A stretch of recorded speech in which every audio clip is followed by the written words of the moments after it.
That's how it ends? Bro, who wrote this? No, if I were to write this thing, I would have made a completely different choice. If I was the one in control, I would have said yes. The seasons have been building up to this very moment. Why does the main character, once again, like every single series that exists, reject their childhood friend when they confess their feelings for them? I do not condone this. I'm going to write an angry post on Twitter, totally not X, and... Wait a second. I am in control. I can make a different choice. Hold the phone. We're going back. We're going to go like a Moody Blues JoJo reference. We're going back. I'm going to make the better choice.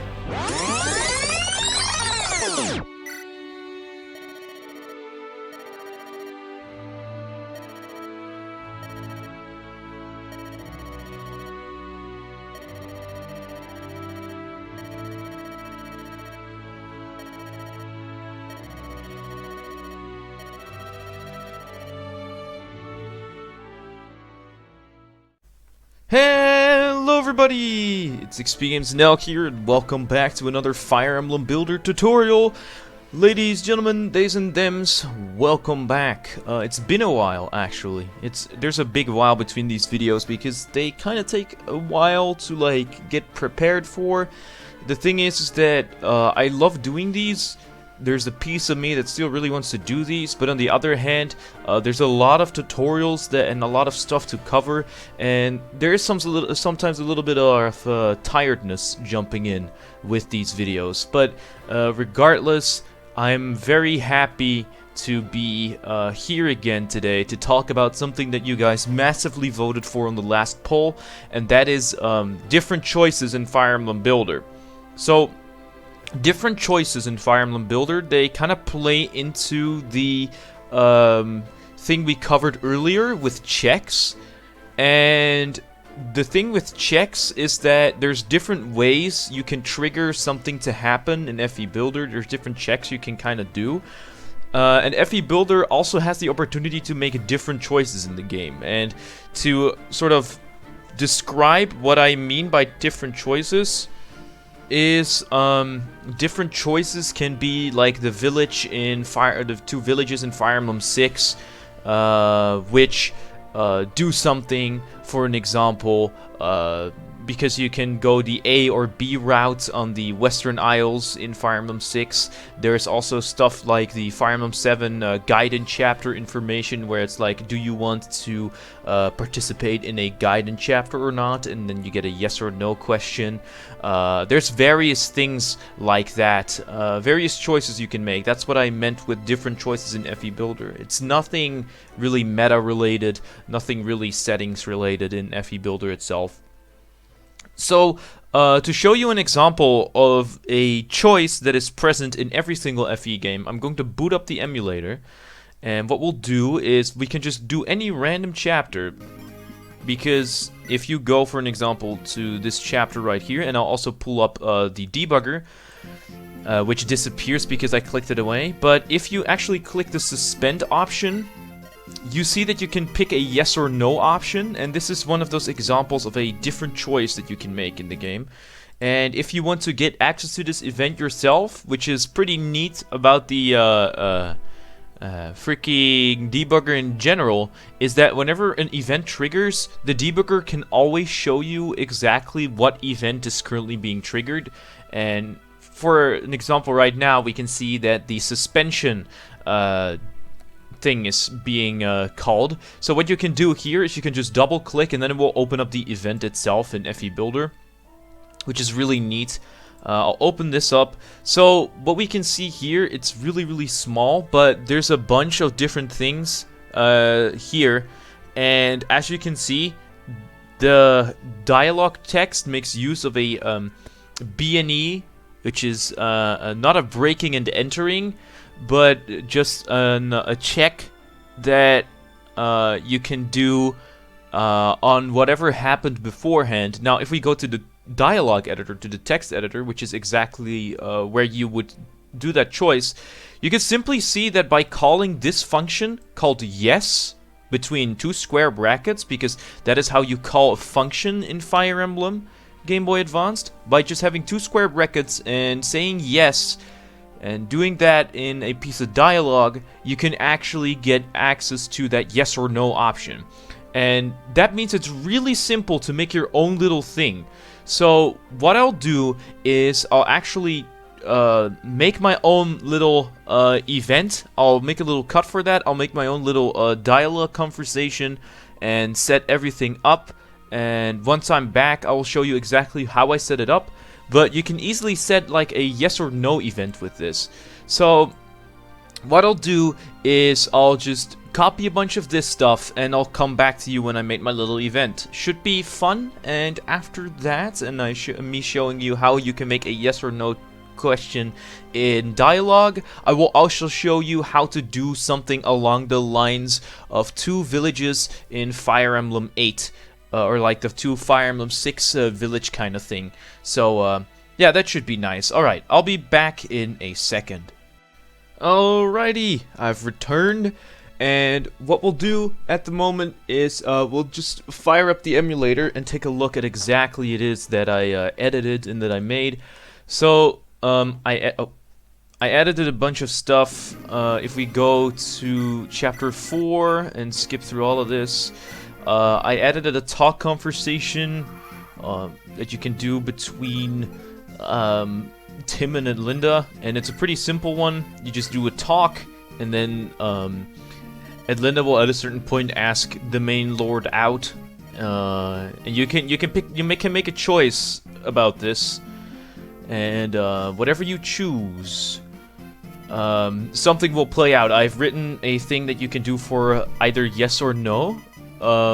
So if we click no, which is the saddest one in my opinion, you get like this conversation, you get sad music, and Linda gets a bit sad as well, but Tim tries to cheer her up, you know, standard stuff. It's how you healthily deal with rejecting someone's feelings for you, or not engaging in those feelings, which is a pretty tough thing to do. But if we restart the chapter and then select the happy option, for all you shippers out there too, whoever you ship the main lord with, if we just press the B button, it will also skip that conversation prior to the choice. If we say yes, we get different music playing, yeah, that's pretty cool, right? That's this is right now. It's really simple. The thing I did is I added only 2 different conversations and different music for what happens. But if we take a look at the event, it's pretty simply structured. As you can see, there's not a lot involved here. It's a different choice you can make in FEBuilder once again. As you can see, we start out with the standard conversation with Linda just starting and engaging in the conversation. Good for Linda too that she managed to bring up the courage to ask Tim the question. If you have built up the courage to ask someone out, good job. If you're really shy with that normally, you should take that compliment to heart, you know? Sometimes it's good to step out of your comfort zone. But she did that here, and as you can see, it's just a standard conversation. I've shown how you structure one before in one of the tutorials, and you just get this standard conversation. Then there's another one, which is put in that text box you saw where the choice was. Normally you can choose to get the guiding chapter. This particular one shows you exactly, or this one is just go out with Linda, and at the bottom you have that yes or no option. So you can choose whether you want to go out with her or not. You get the choice. Pretty cool that you can get to do this. And that you can put it in this text box here. The touchpad on my laptop's not working anymore. That sucks. But you can choose whether you want to do that. Pretty cool. And depending on that choice, you have like a branching off here. You have like an if statement, which I showed in the FEBuilder advanced videos, where this video is kind of a series on, or like part of. You can choose whether you, whatever the value is. So if the value is not equal to 1, and 1 in this case means yes, no is 0, 1 is yes, If it's not equal to yes, then it's of course no. Then you go to label condition 0, which is this one. That's the rejection timeline, the rejection universe. And if you select yes, then you go to the accept the offer universe, and you get the happy music, you get the happy ending, everyone's happy, and this one's a little bit more tragic. It's depending on what your personal taste is. So do with that what you will. And if you wanted to change this into guidance chapters instead, like if this was, instead of go out with Edlinda, the question was go to the guidance chapter, then you can just replace this event here with go to chapter with world map, for an example, or without world map, because without world map is the one for the guidance chapters. And then you can say like, oh, I want to go to guidance chapter, the final map, which is a very cool guidance chapter. I'm going to enable some patches here. Why do I even bother? Like, you can go to this chapter without the world map, and if not, then go to a whole different chapter. Let's go to chapter, like, there's two different chapters you can go to. That's how you do a guidance chapter normally. You just select, you just have this branching path, and you can choose which chapter to go to. It's also pretty cool. If you want to put this in your ROM hack, it will require a lot of effort on your part, but you can also make like a choice where the general of the rebel army that the main character and their posse support asks, yo, shall we go east or west? And if you go east, you go to this chapter right here, and if you go to the west, you go to the other chapter, which means that you'll have to make two separate chapters, which not a lot of people will play your ROM hack twice most of the time. Most of the player base will not play your ROM hack at all, but the people that do will rarely play a ROM hack twice, especially if it's a very niche ROM hack. So, split paths or branching hacks, you know, all those types of hacks tend to be a lot of effort that you put in, and a lot of players will not see like half of the game, but it's still a thing you can do.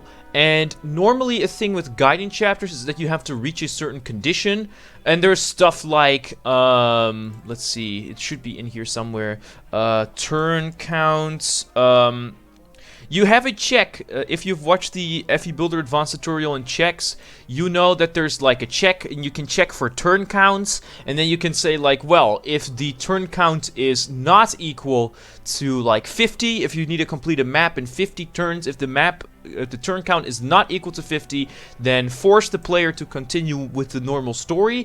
If the turn count is below 50, instead go to chapter guidance chapter X, you know? That is something you can do with checks. So different choices are basically checks, but you get to do the input in a single click, in a single button press. Normally a check is dependent on a variable, such as the amount of turns, the amount of units that are still alive, like the amount of green units that are still alive. It's dependent on, for an example, the village that you visited, which is another form of a different choice, which I will get to in a minute. But in this particular case, the choice you make and the check is dependent on clicking yes or no. So that is one of the different choices you can make in the game.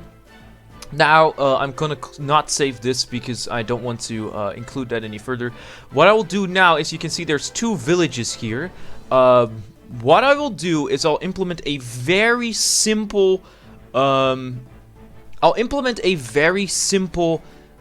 system, or a very simple check, really, and a very simple system to determine, or to do something like the chapters, or the, in Fire Emblem 6, the two villages on the Western Isles on the first map, which is like chapter 12 out of the back of my head, I don't know, or is it chapter 11, one of those two.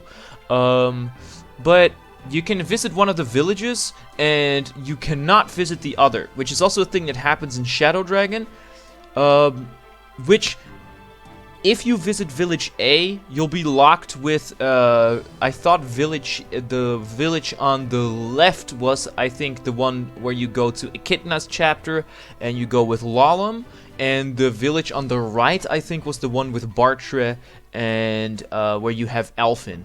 Which, one of those two is the case, but at least there's two different villages, and they determine the rest of your playthrough depending on the outcome. What I'll do is I'll make a very simple event to replicate that behavior, and once I've done that, I will see you guys again. I will make a little cut here once more, and we'll see what happens. Alright, see you in a minute. Alrighty, I'm back, and let's actually take a look at what exactly I have changed in the ROM itself. So if we click the run button, what will happen is we'll basically get this screen popping up right here, and we'll restart. Oh wait, I can actually load saves. So what I'll do is I'll load this save, and you'll see what I did to the villages. So right now, we'll move over here. We can actually move over water for some reason, which is kind of funny. We'll move over here, and this is the normal loot recruit chapter, but after going into the village, you'll see that the gate here closes. Now, you won't be able to, let me double check if that's actually the case, because I think it should be the case that you cannot visit, no, look, you cannot visit the village anymore. The game prevents you from doing that, so too bad, no visiting village for you. So by visiting the village and recruiting loot, you do not get access to whatever is in this village. And if we complete the chapter, to make it a little bit more obvious what I did, if you go to the loot village and recruit loot, you will get an elixir as well. And if instead you go the other way, which I also loaded a save for, and you enter this village right here, skip the dialogue, you'll get an iron axe, but this village up top also closes, so we cannot recruit loot anymore. And if now we complete the chapter, what will happen is the dialogue will trigger again. I don't know why, but now we skip the entirety of recruiting loot altogether, and we get no elixir. So this is what that looks like in the ROM itself. I didn't really tinker too much with the ending, event, but what I did is at the end of the ending, I check whether the global flag 99 is set. And to check that, you can just, or to give it a more logical name, you can just literally say, for an example, what shall I call it? You can call this, let's say you don't recruit loot, we can call that the no loot route, for an example. Hold up. Oh, why did my caps... For those of you who know what this refers to, nice. But this is the no loot route, and without loot, you simply, or like, when this flag turns on, the player is unable to go and recruit loot, and you'll go to different chapters altogether. Let's say that this is the choice whether you choose between the Echidna route or the Bartra route, or route, I should say. I should pronounce that T more obviously. The route that you pick here, or like the flag determines which route you pick. And if it is set, then you do not go over all of this. You just immediately skip to La Rochelle. If it is set, though, you get an elixir, and you go through the process of like recruiting loot if you haven't recruited loot yet. Which, because loot is also tied to the other village, if you haven't visited the village, you will just miss out on loot altogether. Hence why loot is not in the route, and why it's called the no loot route. And the flag is simply just set in the village you visit where you get the axe. That is where you set the flag. So in one of the two villages, you set the flag to true or false, or you turn it on or off, and in the other village you don't do that. And at the end of the chapter, you can check, well, is the flag set? If yes, then go to chapter A. If it's not, go to chapter B. That's what Fire Emblem 6 does. But what is also interesting is, I don't know if I've talked about this in the flags video, but you have the flag that I currently have selected for this, number 99, falls under the global flag. And a global flag will remain on or off. When it's turned on, it will remain on for the rest of the playthrough unless it's turned off by the game again. And the same thing goes for when it's turned off and then on. A temporary flag will automatically be turned off at the end of every chapter. That's why it's called temporary. And a global flag will always when it's turned on, will always stay on until it's turned off. And that means that, let's say for an example, you know, if you've watched my Sekiro streams, you would know that in Sekiro, there's the option on New Game Plus to give Kuro's Charm. And what that does is it makes the game harder, because every single enemy will deal chip damage to you if you don't perfectly deflect an attack. Enemies will deal more damage, they will have more the game just becomes harder. Which is also a yes or no option. If you choose to do a yes, or if you want to do something like that in this game as well, let's say you want to tie the hard mode to a choice in-game rather than on the main menu, which I don't know why you would do that, because in the main menu it's a lot easier to do. But say you wanted to use hard mode, then you can simply have a flag for that. Even though there's technically already a hard mode flag somewhere, I forgot where it was. There should be a hard mode flag somewhere, or that's a flag that you cannot really touch yourself. At least the game has a way of checking hard modes. But let's say you wanted to do, for an example, something I wanted to do for Fire Emblem The Prophecy of Flames. You wanted to do special mode, which is like a thing, which is like Fire Emblem The Prophecy of Flames' version of a Hector hard mode. What happens is that when you do the special mode in Fire Emblem The Prophecy of Flames, enemies will be different, they will have different equipment, you'll get different characters, you go to different maps, you can also do that by just setting one of these global flags. So you can check at the beginning of every chapter if you're in special mode, and if you're special mode, run the special mode events. If you're not in special mode, run the normal mode events. That's a thing you can do too with these flags. But basically, for now, it's important to note that whenever you visit the village with the Iron Axe, the no loot route flag gets turned on, which can be your B route flag, for an example. The B route gets turned on, and in the end event, you will choose which chapter the player goes to after checking that flag. And in this particular case, in this particular case, how do you call that? In this particular case, I was somewhere else completely with my brain. In this particular case, the player instead gets an elixir and gets loot if they haven't recruited loot yet. So, yeah. One thing that I did notice is that if you instead choose to not visit any of the two villages, the game will automatically decide for you and will still have you get that elixir and get loot. Because you haven't set the flag via the village. I don't know what happens if you don't visit the village in Fire Emblem 6. I don't know which chapter you'll be sent to instead. I don't know. If you wanted to do a Samson and I think it was Alan or Aaron.